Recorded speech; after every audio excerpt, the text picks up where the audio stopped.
केंद्र सरकार में सिविल एविएशन के मंत्री आदरणीय नायडू जी, हमारे सांसद, मेरे पार्लियामेंट के सहयोगी प्रफुल्ल पटेल जी, मायावती उनाते, श्री बर्वे जी, हमारी महापौर नीताताई ठाकरे,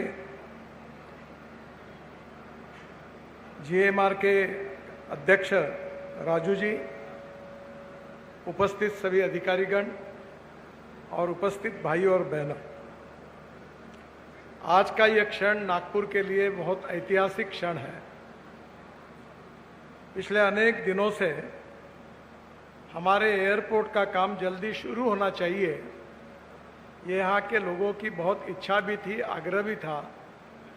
और इसके लिए बीच में कोर्ट केस हुई, उसके बाद में क्लियरेंस होने में काफ़ी अड़चनें आई, पर अंतिमतः हमें ये क्लियरेंस मिला है और इसके लिए बहुत कष्ट करने पड़े, बहुत मेहनत और परिश्रम करने पड़े। देवेंद्र जी खुद इसके बाद 8-9 बार दिल्ली आए। हमारे जो मंत्री है नायडू जी, इन्होंने भी बहुत सहयोग किया और इन दोनों के प्रयासों में सफलता प्राप्त हुई और आज एयरपोर्ट जीएमआर को आज दिया जा रहा है। इसके लिए मैं देवेंद्र जी को और हमारे मंत्री जी आदरणीय नायडू जी को नागपुर की जनता की ओर से बहुत बहुत धन्यवाद देता हूं और उनका अभिनंदन करता हूं। नागपुर एक 0 माइल है और नागपुर की विशेषता यह है कि नागपुर से चारों मेट्रो सिटी कलकत्ता, मुंबई, चेन्नई और दिल्ली ये 1.25 घंटे के डिस्टेंस पर है। नागपुर में नेशनल हाईवे भी, उसका भी 0 माइल नागपुर में है, दिल्ली, मद्रास और मुंबई, कलकत्ता का। और विशेष रूप से नागपुर की जो विशेषता है वो नागपुर में लॉजिस्टिक कैपिटल के रूप में भी अब नागपुर डेवलप हो रहा है। ऑरेंज सिटी भी इस शहर का नाम है और उसके साथ साथ नागपुर के आजू बाजू में 350 टाइगर है। मैं 2 दिन पहले ताड़ोबा गया था और बहुत टाइगर सरप्लस है, यानी टाइगर की संख्या ज़्यादा, ये अभी समस्या है। और इसलिए विश्व से विशेष रूप से वाइल्ड लाइफ के जो एक्सपर्ट है, टूरिस्ट है, वो नागपुर आ रहे हैं। मुझे बहुत खुशी है कि ये इंटरनेशनल एयरपोर्ट इन सब के लिए विशेष रूप से उपयोगी रहेगा। महाराष्ट्र का 75% मिनरल्स नागपुर में है और देवेंद्र जी के नेतृत्व में जो आयरन ओर मिला है गढ़चिरौली में, वो 65 ग्रेड का है और that is prove to be best in the world. और यहाँ जोरों से काम शुरू हुआ है और आने वाले काम में नागपुर स्टील हब भी बनने वाला है। यहाँ 10,000 करोड़ का इन्वेस्टमेंट महिंद्रा का, उनका भी प्लांट अब नागपुर के पास आ रहा है, बुटीबोरी में। और देवेंद्र जी के विशेष इनिशिएटिव में कम से कम 7.5 लाख करोड़ की इन्वेस्टमेंट अब विदर्भ में आई है। और ये सब इंडस्ट्रियल इन्वेस्टमेंट के लिए water, power, transport and communication, ये 4 इंफ्रास्ट्रक्चर अगर डेवलप होंगे तो इसका विकास गति से होगा। मुझे बहुत खुशी है कि पावर भी है, रोड भी अच्छे बने हुए हैं, रेलवे स्टेशन भी अच्छे बन रहे हैं, अब बुलेट ट्रेन की भी योजना आ रही है, मेट्रो भी नागपुर की सबसे विश्व की, अपने देश की सबसे सस्ती और अच्छी क्वालिटी की मेट्रो बनी हुई है और उसका कनेक्शन अब आगे भी बढ़ा हुआ है। नागपुर में विशेष रूप से 49 इंजीनियरिंग कॉलेजेस हैं और यहाँ एमआरओ एयर इंडिया का भी है और दूसरा प्राइवेट एमआरओ जो प्रफुल्ल भाई का, वो भी उनका अभी यहाँ है। और एमआरओ के कारण रोज यहाँ काफ़ी हवाई जहाज भी यहाँ आते, अब विदेशों से भी आना शुरू हुआ है। यहाँ के इंजीनियरिंग कॉलेज में एविएशन इंजीनियरिंग भी है और इसलिए नागपुर की सिचुएशन ऐसी है कि तेलंगाना का आधा पार्ट, छत्तीसगढ़ का आधा पार्ट और मध्य प्रदेश के आधे पार्ट को नागपुर एयरपोर्ट नज़दीक है और इसके कारण यहाँ पोटेंशियल भी बहुत ज़्यादा है। मुझे याद है कि 95-2000 में मैं जब महाराष्ट्र में मंत्री था और नागपुर का गार्डियन मिनिस्टर था, तब वेद करके जिन्होंने आज देवेंद्र जी का और हमारा स्वागत किया, उसके प्रमुख विलास काळे आज उपस्थित है, वो और गोविंद डागा टाटा कंसल्टेंसी के हेबालकर करके कंसल्टेंट को लेकर मेरे पास आए थे और उन्होंने मुझे कहा कि नागपुर के ऊपर से रोज 350 फ्लाइट जाती है। तो मैंने एकदम प्रश्न पूछा कि एक तो दिखती तो एक भी नहीं। तो उन्होंने कहा south east Asia, Indonesia, Malaysia, China, यहाँ से यूरोप की ओर जाने वाली और विशेष रूप से वे इसके साथ साथ जो कार्गो फ्लाइट्स है और पैसेंजर फ्लाइट नागपुर के ऊपर से जाती है। और उन्होंने मुझे समझाया कि इंटरनेशनल एयर कार्गो और पैसेंजर हब के लिए नागपुर एक अच्छी जगह है। और उन्हीं के कहने पर 96 में योजना शुरू हुई, बाद में 98-99 में मिहान की स्थापना हुई। और सबसे इम्पॉर्टेंट चीज़ है कि ये पैसेंजर हब भी है और कार्गो हब भी इसकी संकल्पना थी। मिहान में काफ़ी डेवलपमेंट हुई। उस समय यहाँ मिहान को विरोध करने वाले भी लोग थे, पर आज 1 लाख लोगों को मिहान में रोजगार मिला है। वर्ल्ड की सबसे लीडिंग आईटी कंपनी यहाँ है, टाटा है, सभी कंपनियाँ हैं। राफेल यहाँ बन रहा है और फाल्कन भी जल्दी बनेगा, ऐसा प्रॉमिस उन्होंने दिया है। जो हमारी डोसाल्ट है वो भी यहाँ बना रही है। इसमें एयरबस और बोइंग के अनेक पार्ट्स भी यहाँ तैयार होते हैं। और इसके साथ साथ एयर फ्लाइट्स मेंटेनेंस के लिए भी नागपुर आइडियल प्लेस है। और उस समय जब हमने ये प्रोजेक्ट एयरपोर्ट अथॉरिटी के पास जब ये एयरपोर्ट था, तो मैं जाहिर रूप से उस समय भी धन्यवाद दिए थे, आज भी दूंगा। कभी कभी मुझे लगता है कि मेरे हाथ से अच्छा हुआ था कि बुरा हुआ, पर उस समय केवल मेरे आग्रह के कारण, प्रफुल्ल भाई यूपीए की सरकार थी और देवेंद्र जी भी उस समय एमएलए थे, हम सब ने आग्रह किया और प्रफुल्ल भाई ने यहाँ के कुछ राजनीतिक नेताओं का विरोध होने के बावजूद भी उन्होंने ये एयरपोर्ट मिहान को ट्रांसफ़र किया। बाद में देवेंद्र जी मुख्यमंत्री बने, उन्होंने टेंडर निकाला, फिर बाद में उनकी सरकार गई, दूसरी आई, उन्होंने स्टे किया। बाद में सुप्रीम कोर्ट, हाई कोर्ट की केसेस चली और ये कहानी इतिहास की है, वो भूतकाल में चली गई, उसको याद करने की कोई आवश्यकता नहीं है। पर अंतिमतः आज इसमें सफलता मिली है और ये सफलता मिली है, बहुत बड़ा योगदान है।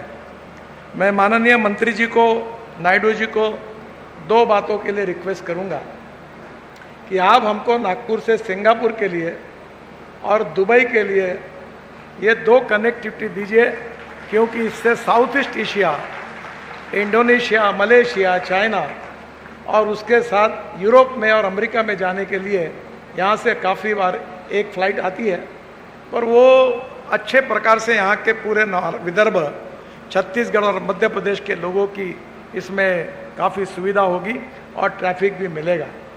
तो मुझे लगता है कि ये भी बात आपने ज़रूर सोचिए।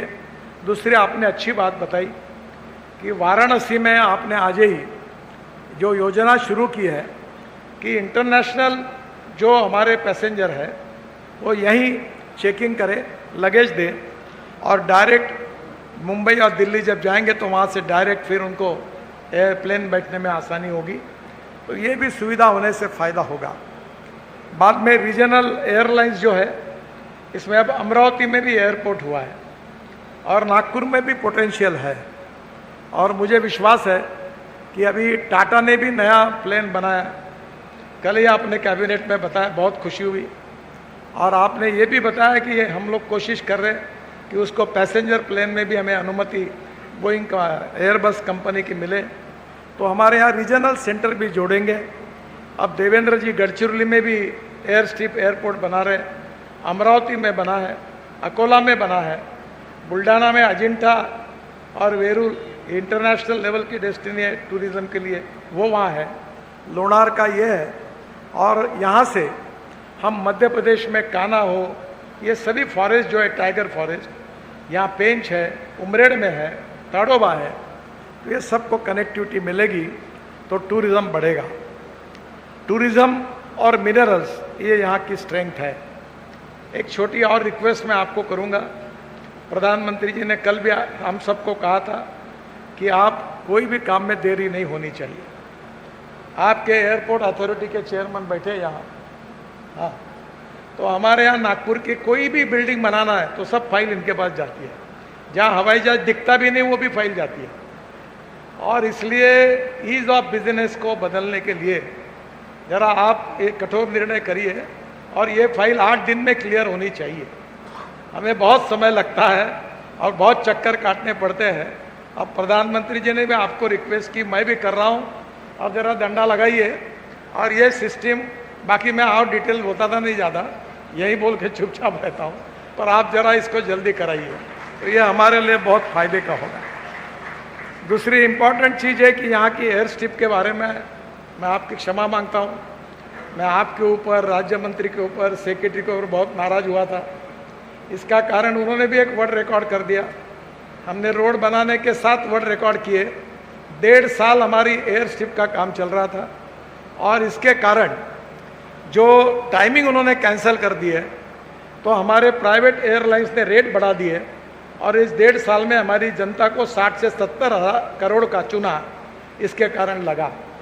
और एयरपोर्ट का काम ऐसा धीरे से चलता था कि आखिर तंग आकर मैं भी आपके पास, वो मीटिंग मेरे घर पर हुई थी, ताकि मैं भी काफ़ी नाराज़ हुआ था। मेरे आपसे अनुरोध है कि एयरपोर्ट अथॉरिटी की अच्छे स्टैंडर्ड के, जो अभी हमने भी 30 एयर स्ट्रिप बनाई है रोड में, हम ये ऐसे ही रोड बनाते हैं। अब ये हमने तो हमारे अभी वर्ल्ड रिकॉर्ड में 3 दिन में बनाया, तो थोड़ा सा ये काम जो है इसका टाइमिंग आप फास्ट करिए, क्वालिटी के साथ कॉम्प्रोमाइज़ न करते हुए, तो आगे चल के ये तकलीफ नहीं होगी।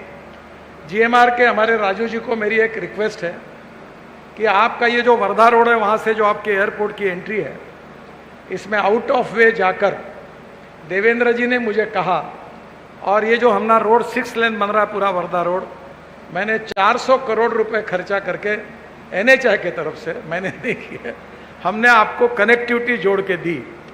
मेरे सेक्रेटरी ने फाइल पर लिखा था कि मुंबई एयरपोर्ट पर कनेक्टिविटी प्राइवेट जिनको एयरपोर्ट मिला उन्होंने की है, तो ये खर्चा वो दे, उनसे लिया जाए। पर मैंने आपको बिना पूछे वो हमारे NHAI से करके ये कनेक्टिविटी आपको करके दी है। आपको 900 हेक्टेयर शायद जगह मिली है। अब ये नागपुर डिवाइड हुआ है रेलवे लाइन से, ये वर्धा रोड है। ये जो अमरावती से जो रोड आते हैं वाड़ी के तरफ से और इधर से समृद्धि मार्ग से आते हैं, इन लोगों को आधा आधा पौन घंटा घूमकर यहाँ एयरपोर्ट आना पड़ेगा।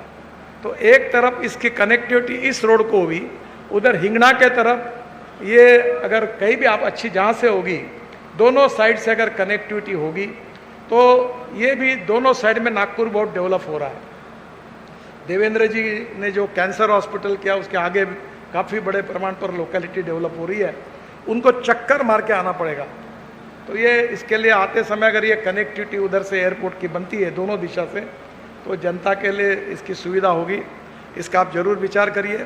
3-4 बातें आपको आज ही, मैं यहाँ का सांसद हूँ इसलिए मैं कहूँगा, आप थोड़ा सा इसमें भी आपको मदद करिए। ये नागपुर का ऑरेंज विश्व प्रसिद्ध है, ये ऑरेंज सिटी है। अभी हमने ऑरेंज का मार्केटिंग शुरू किया है।